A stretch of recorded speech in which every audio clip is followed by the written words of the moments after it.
Hey there, me OS Tristan, which according to Google Translate means my name is sad in Spanish, which is probably totally incorrect, but it makes sense. Now I know you're probably expecting another video on Ted Mosby, like I said that I was gonna make like 3 videos ago, about how he's such a garbage person who should be living on Garbage Island with all the other garbage people like Oscar the Grouch or Marjorie Taylor Greene. Madam Speaker, my Democrat colleagues, Republican colleagues, my district back home in Georgia 14. I'm leaving.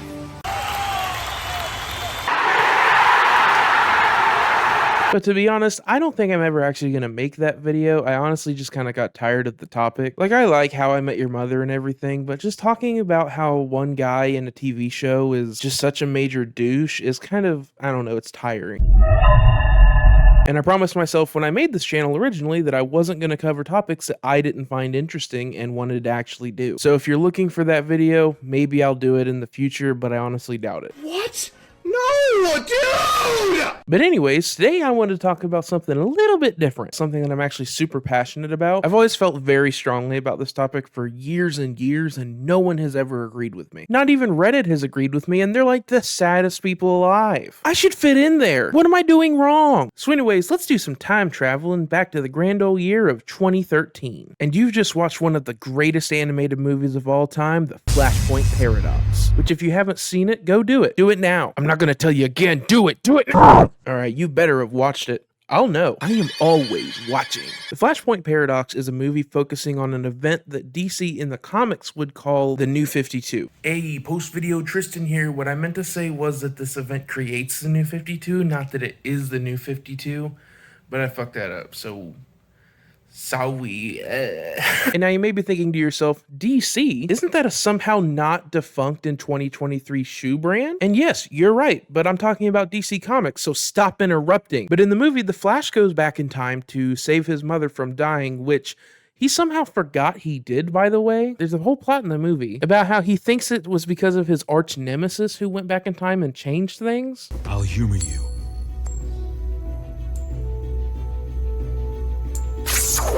See? I told!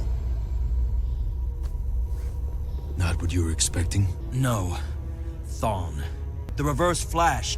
Eobard Thawne. The Speed Force allows both of us to bend the laws of physics using super speed. You're suggesting that he changed something in the past.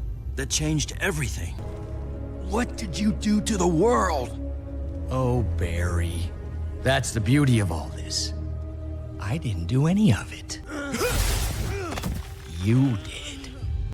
Isn't there some little thing, some little good deed you might have done? I saved someone. I saved Mom.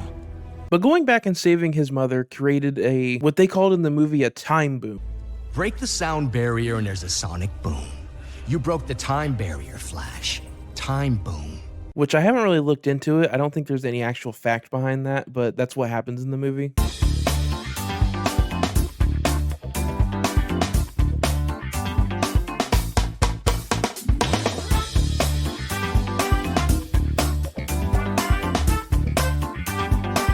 Which basically means that he created a ripple in the time stream that changed not only his life, but the lives of all of his friends in the Justice League. But in this new world, Batman is not instead Bruce Wayne, but it is Thomas Wayne, who in this world is a gun-toting psychopathic murderer who watched his son get gunned down in front of him and watched his wife turn into this world's version of the Joker due to her shattered psyche. Also in this timeline, the world is on the brink of destruction due to an ongoing war between the Atlanteans and the Amazonians led by Wonder Woman. I guess like Aquaman slept with Wonder Woman and then his wife found out and tried to kill Wonder Woman, but instead Wonder Woman killed her and cut her head off. Suffice to say, it's a Will fucky wucky situation, Will, in here. Quite the pickle, if you ask me. If only the pickle was a nuclear explosion that wipes out the entire planet. So Barry, not too fond of the sweet new world he lives in, goes back in time and prevents himself from stopping his mother's death, which sets everything back to normal. Mostly. It actually turns out, everybody's different and certain events haven't happened yet. The legendary Batman, who is Bruce Wayne again, not only looks totally different, but is voiced by somebody completely different. In the Flashpoint Paradox, he was voiced by Kevin Conroy, the greatest Batman of all time, who one day I might actually make a video about. He inspires me in a lot of different ways, and I love him so much. And I was really sad about his death, and I'm getting choked up thinking about it right now. But if you don't know who he is, look into it. He's basically the definitive voice of Batman for entire generation. He voiced the character for like 30 years in countless different versions. Movies, TV shows, video games, all kinds of stuff. You've probably heard his voice from Batman the Animated Series or the Justice League cartoon that I've actually talked about before on this channel, funny enough. I just love the guy and I'm really sad that he's gone, so one day I might make a video about it. Don't hold me to that. I'm actually making this video because I promised it. So here you go. So Batman at this point is now voiced by a completely different person by the name of Jason O'Mara. And you may be thinking, Jason O'Mara, isn't that the guy from Agents of S.H.I.E.L.D. who was like a temporary Captain America who claimed that he was an Inhuman but had to keep taking drugs to become strong and it only worked for like 24 hours? And to that I say, how did you know that? I thought I was like the only person that knew that. Wow, you are getting so smart, but stop interrupting. And this is where I'm gonna lose some people with a really hot take. I think, personally, and this seems to be only my opinion, that Jason O'Mara, right behind Kevin Conroy, is the second best person to ever voice Batman. Title card.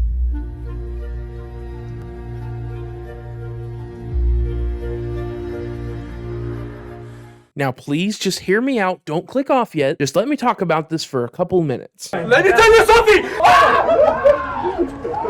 Now, to start off, I just want to show you a clip from this universe. The clip that I'm about to show you is one of the first movies that I ever saw of this version of Batman. It comes from a movie called Son of Batman. In this movie, Bruce learns for the first time that Talia al Ghul secretly stole his seed.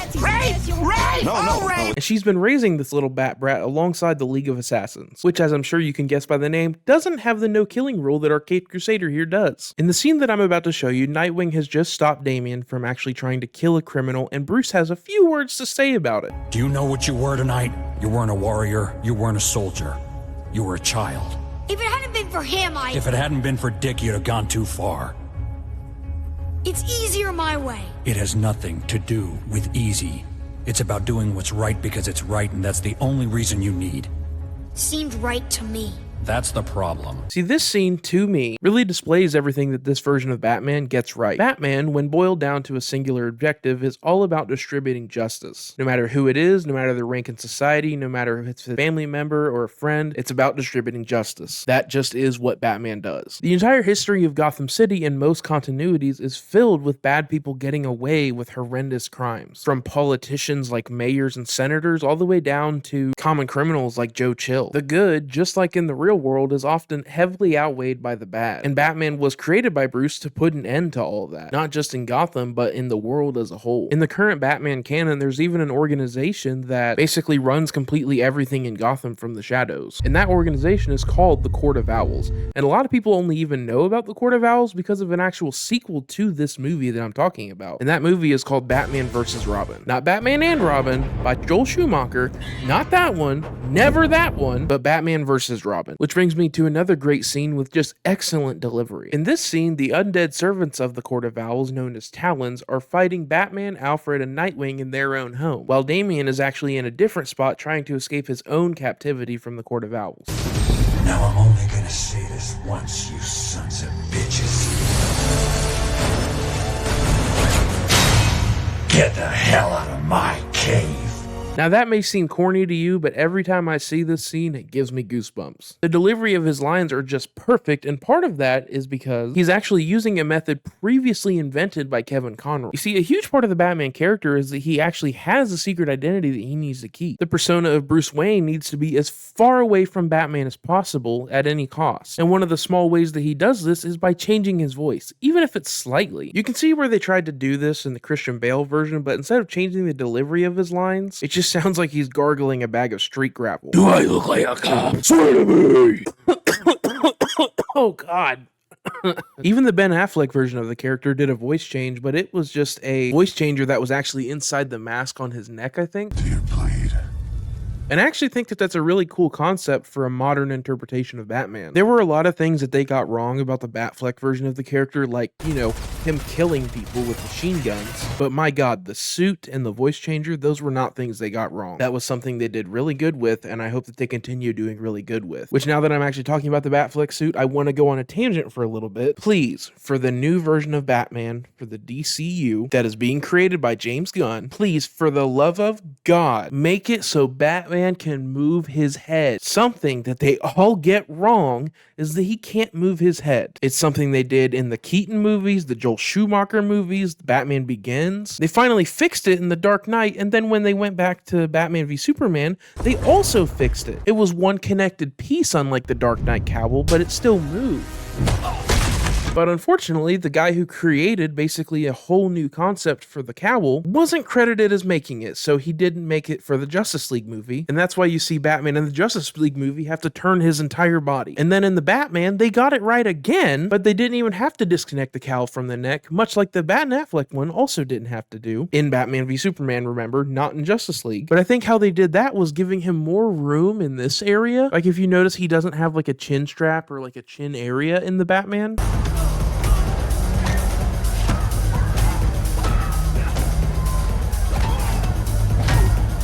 I could talk about this for hours, but I just wanted to lay it down. James Gunn, for the love of God, please don't forget the bat turn. Hashtag stop the bat turn. But anyways, back to the voice change. Although I do really like the Ben Affleck version where it's a more modern interpretation with the voice changer, I still like the natural voice change better. I can't really tell why. I think it's just that you can tell that a voice actor has more talent when they can create two different characters that are actually the same character with just one voice. And I'll show you an example that Kevin Conroy did for the separation of line delivery between Bruce Wayne and Batman. It's really cool. You just have to see it. I'll return the favor next time you're raising funds. Bye-bye. This computer checked that fiber against every animal species known to man. Robert Pattinson also did a natural voice change, and it really works for his version of the character. You all protect from the Salvatore Maroni case. How do you know about that? What's his name? 20 seconds. No. He's gonna kill you. You can complain all you want about how he's probably quiet and people probably can't hear him. Maybe he has like a speaker in his mask or something, I don't know. But Robert Pattinson also did the natural voice change, and he did it really well. It was something I was honestly afraid he might not be able to pull off, but it really worked for his version of the character. And I'm about to go on another tangent. Before you go complaining about how Pattinson's not a good fucking Batman, just because, oh, it's the dude from Twilight, shut the fuck up. I'm so fucking tired of this take, and all it really does is show that you're fucking stupid. All it does is show that you don't have enough fucking brain cells to make a complicated thought. You're just regurgitating what dipshits on the internet are telling you. And now that I say that, I realize I'm a dipshit on the internet telling you the opposite, but shut up. Just because you were a kid when Christian Bale or Michael Keaton or whoever did it doesn't make it good, it just makes it nostalgic. That doesn't make it good, it just makes it nostalgic. And Christian Bale did do a good version of the character, but hot take, Michael Keaton didn't. Not only did Michael Keaton not fucking feel like Bruce Wayne at all, he didn't feel like Batman. And he was chucking people down holes and throwing grenades on them. That's not very Batman. I will actually die on the hill that Pattinson did a better version than any live action person has done with the character.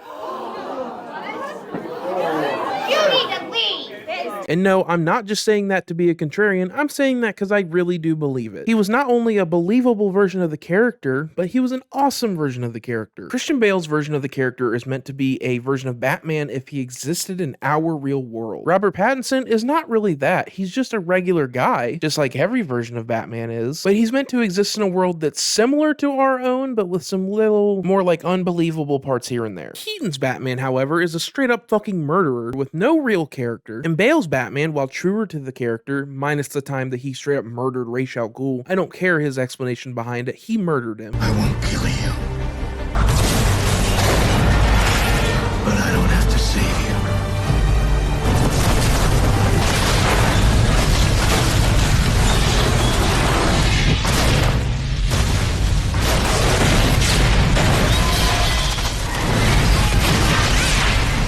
Yeah, you killed him. But Bale's version of the character reads more like a self-righteous jock than an actual hardened vigilante who has decided to take the law into his own hands and has seen the worst of society and will do what the police won't. The best thing about the Dark Knight trilogy is the villains. Ra's al Ghul, Joker, Bane. Like, think about it for a minute. Batman is somehow the least interesting character in movies about Batman. Heath Ledger even posthumously won an Oscar for his role as the Joker, while Bale never won one for being Batman. And while I'll never praise the Oscars or think that they have any meaning at all, I do think that means a little bit of something. A lot of the times the Oscars and all Academy Awards and everything get a lot of shit wrong, but that was something they got right. But back to the real topic, as I end this video, I want to close it off with Jason O'Mara, where it really shows that he actually does love this character. And I think it shows that he truly understands what it means to be Batman.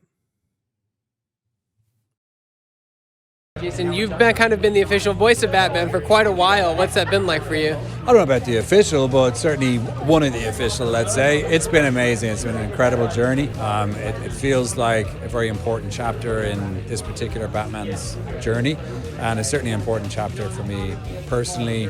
Coming to San Diego Comic-Con with a standalone Batman movie has always been sort of like a dream of mine, so it's amazing to be here. Did you do any research? Did you read through Hush and see, to get an idea of what you're going to be doing, that kind of stuff? I didn't really need to. I was already a fan of the comic book, so I'd already read it several times before. The big question was whether Hush was going to be part of this particular continuity or not.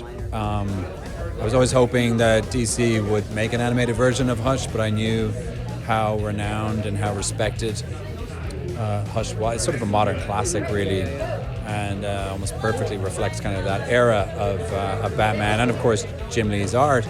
And so the fact that they chose our continuity for this movie was, I don't know, it was mind-blowing. And for me, it's like a sort of a Batman career high.